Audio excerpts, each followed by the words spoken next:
Bukan hanya setakat iman percaya, tapi mujarrab. Mujarrab artinya pernah dicoba. Jarraba yujarribu tajribah mujarraban. Mujarrab artinya pernah dicoba oleh beberapa orang dan ternyata dikabulkan Allah Subhanahu wa ta'ala. Bila dikabulkan Allah, berarti dapat dua-duanya. Sedekahnya dapat pahala dan kesihatannya dapat. Andai belum dikabulkan Allah Subhanahu wa ta'ala, tetap dapat satu. Andai sakitnya terus dan mati dia, maka matinya mati syahid. Dan dia usahanya untuk berubat itu sudah mendatangkan pahala dan dapat juga dia pahala sedekah. Nah, ini yang ketiga, kata Nabi, dawu mardakum bis sadaqah, obatilah orang yang sakit di antara kamu dengan sedekah. Datang seorang lelaki menjumpai Imam Abdurrahman ibnu Mahdi, ahli hadis. Lutut dia bernanah, tak sihat-sihat, tak sembuh-sembuh. Kamu sudah makan obat? Kata dia, saya sudah makan obat. Maka kata Imam Abdurrahman ibnu Mahdi, tunggu sekejap, saya solat sunat 2 rakaat. Dia nak minta ilham dari Allah Ta'ala. Lalu kemudian Imam Abdurrahman bin Mahdi teringat hadis Nabi, dawu mardakum bis sadaqah, obati orang yang sakit di antara kamu dengan sedekah. Selepas itu dia katakan, kamu bersedekah. Lalu orang ini pergi mencari kampung yang susah air. Lalu dia buatkan perigi di situ. Lalu setelah tak berapa lama, lututnya yang bernanah itu kering, sihat walafiat. Apa alasan logik masuk akal yang rasionalnya apa? Bagi orang yang beriman mudah saja. Sebab ketika orang minum air, orang pakai mandi, orang pakai berwuduk, selepas itu dia berdoa, ya Allah berikanlah kebaikan pada orang yang mewakafkan perigi ini. Maka tak ada yang mudah, tak ada yang sulit.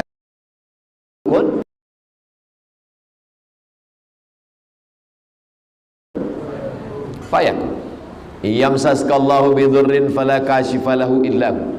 Kalau Allah berikan sesuatu kesulitan, tak ada yang boleh menyingkapkan kesulitan itu kecuali Allah. Wa ayyuridka bi khairin fala radda li fadli. Kalau Allah ingin memberikan suatu kebaikan, yang menolaknya pun tak ada satu pun boleh menolak, karena Allah itu sifatnya al-nafi'u, dia yang mendatangkan manfaat.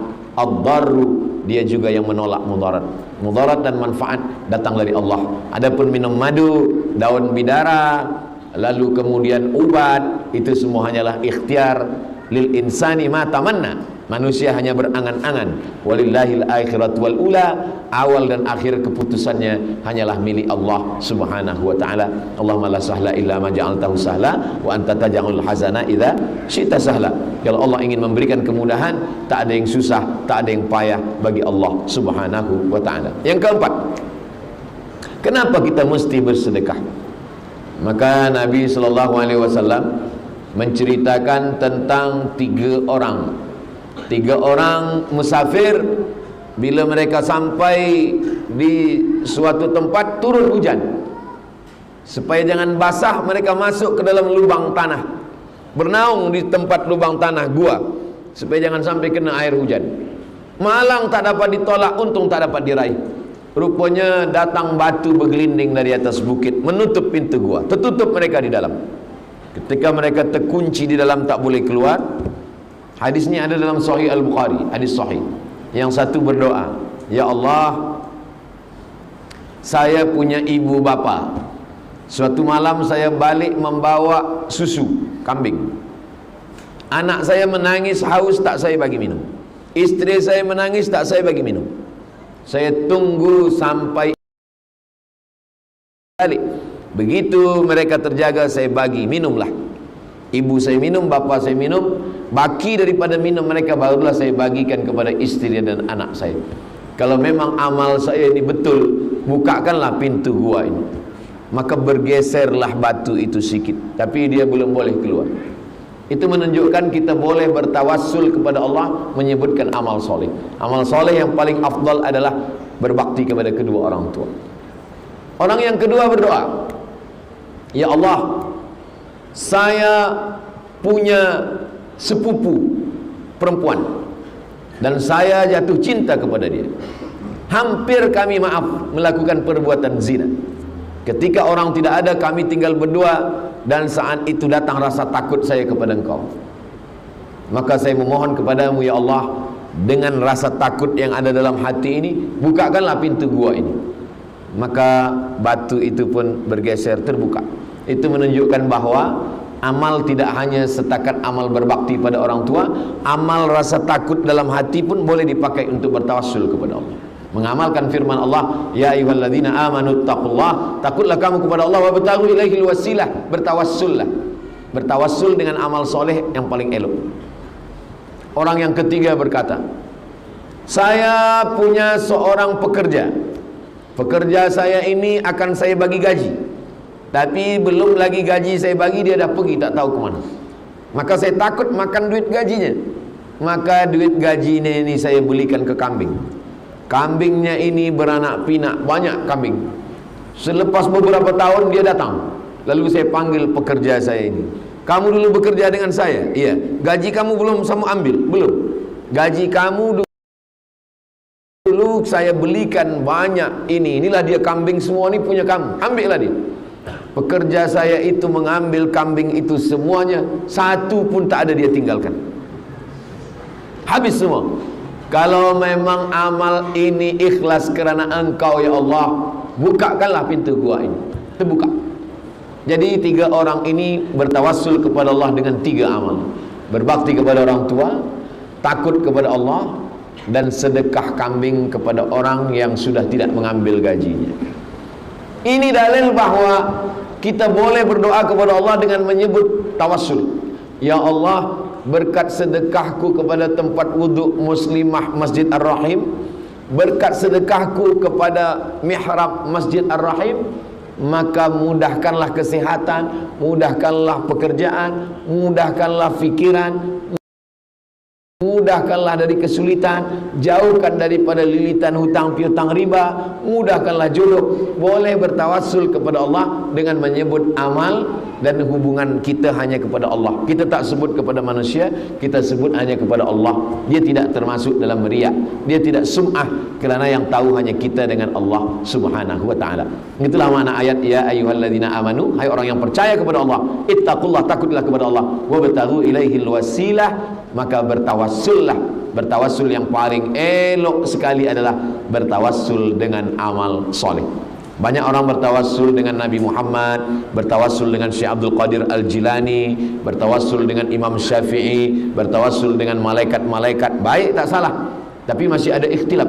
Adapun bertawassul dengan amal soleh, maka tiada ikhtilaf di dalamnya sama sekali. 5. Ada istilah sedekah subuh. Kenapa waktu subuh orang bersedekah? Sebab pada waktu subuh awal hari Allah kirimkan 2 malaikat. Apa kata malaikat yang pertama? Allahumma ati munfiqan khalafa. Orang yang bersedekah ini bagi dia ganti.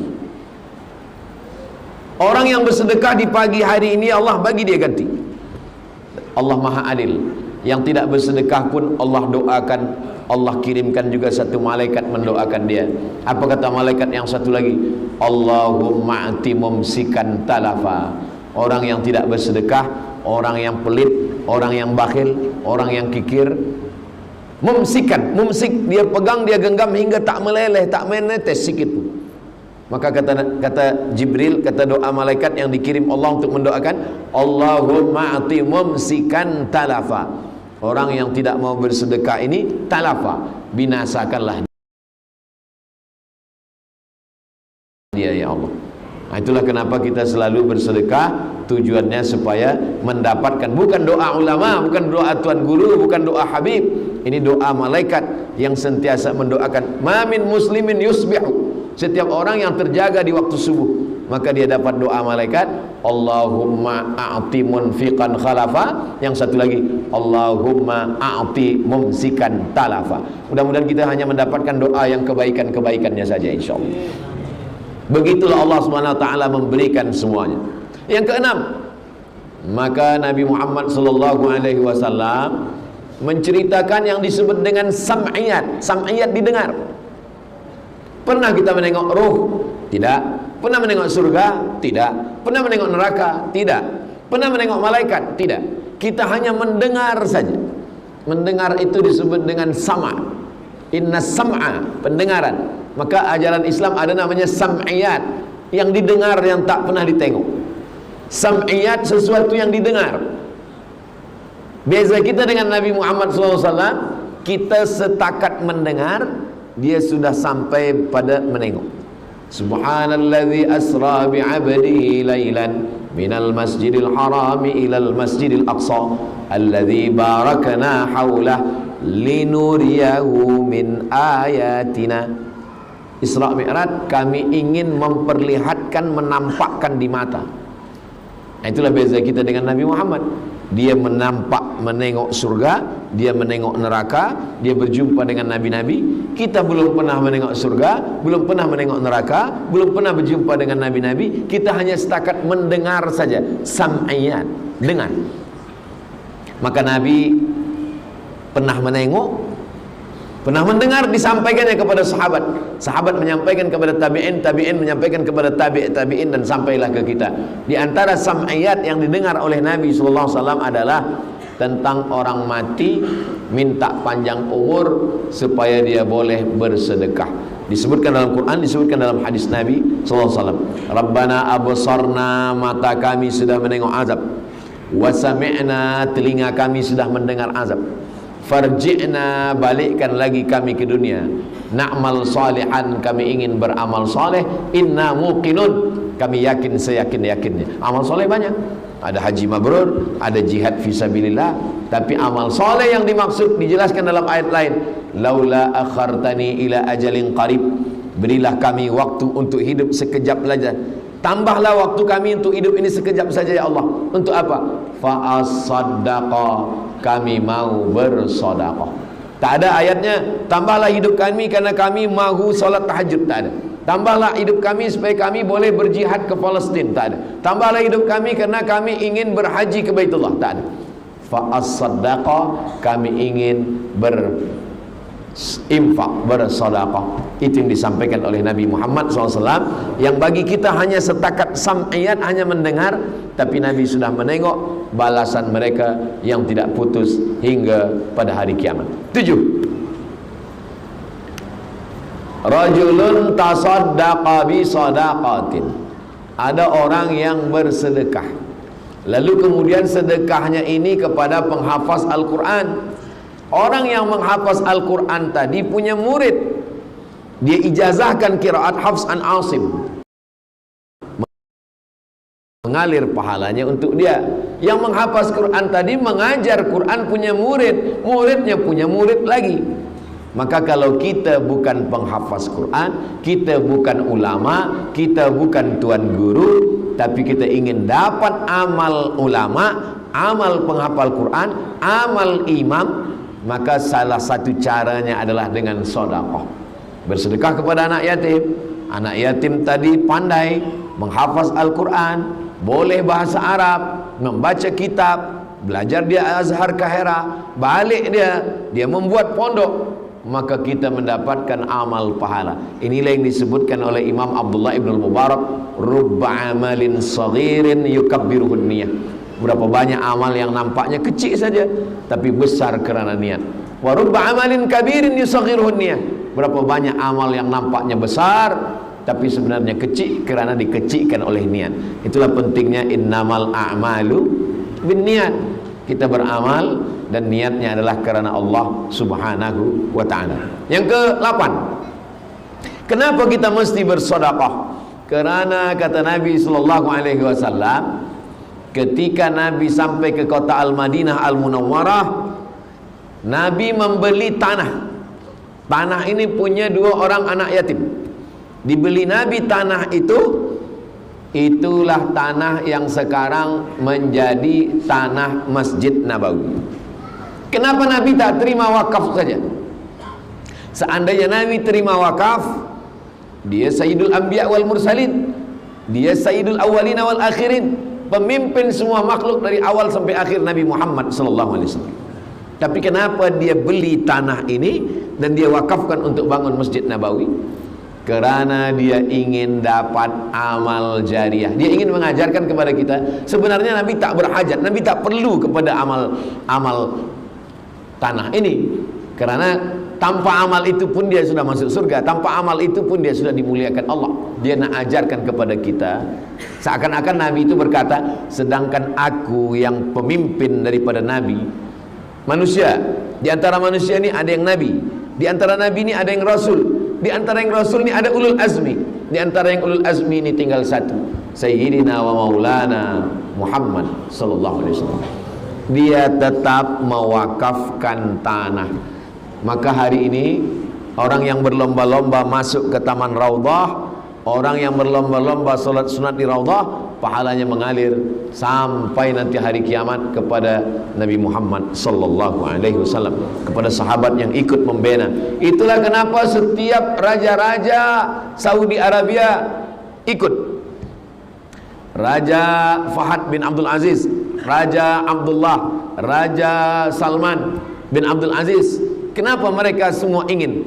Kerana mereka ingin dapat amal. Kalau kita tengok pintu, ini Babul Malik Fahad, ini Babul Malik Abdul Aziz, ini Babul Malik. Semua raja membuatkan satu pintu khas. Kenapa? Karena mereka ingin mendapatkan amal jariah sampai kepada hari kiamat. Karena mereka tahu bahwa mereka akan mati, kekuasaan mereka akan diteruskan oleh raja setelahnya, dan yang mengalir kebaikan hanyalah orang-orang yang datang ke Baitullah yang tak putus. Bukan berarti kita yang bukan raja tak boleh, bukan berarti kita yang tidak ada di Makkah Madinah, tak Masjid Nabawi, tak Masjidil Haram. Maka sesungguhnya semua masjid adalah milik Allah. Wa annal masajida lillah, masjid itu milik Allah subhanahu wa ta'ala. Yang kesembilan, Nabi SAW mengajarkan kepada kita pintu surga banyak.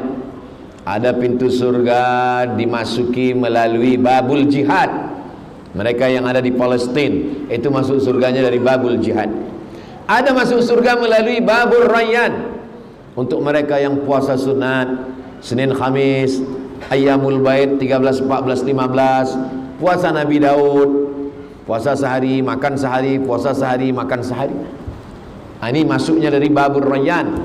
Ada yang masuk ke dalam surga itu melalui babul kazimin al-ghaiz, menahan marah.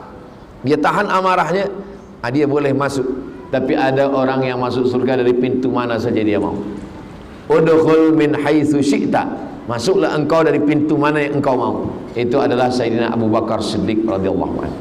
Perempuan pun begitu juga. Salat khamsaha, sembahyang 5 waktu tak tinggal. Shamat saumaha, tak tinggal puasa Ramadan. Ata'at zaujaha, patuh kepada suaminya. Maka dia, kata Nabi sallallahu alaihi wasallam, masuk surga dari pintu mana saja yang dia mau. Tapi ada satu pintu, pintu itu bernama babus shadaqah. Orang masuk ke dalam surga melalui pintu shadaqah. Jadi kita sebenarnya bukan nak tolong, ini tolong mihrab masjid, ini nak tolong tempat wuduk muslimah, bukan. Kita ingin masuk dari pintu babus shadaqah. Last, yang terakhir sekali, yang ke-10 adalah bahwa amal kita ini ada 4. Amal badan, solat, tawaf, sa'i. Amal hati, sabar, ridha, zuhud, tawakal, qanaah, taqwa. Amal lisan, tasbih, tahmid, takbir, tahlil, zikir, salawat, baca Quran. Amal harta, amal harta yang paling banyak, zakat, wakaf, infak, sedekah, wasiat, hibah, ghanimah. Zakat, wakaf, infak, sedekah, wasiat, hibah, ghanimah.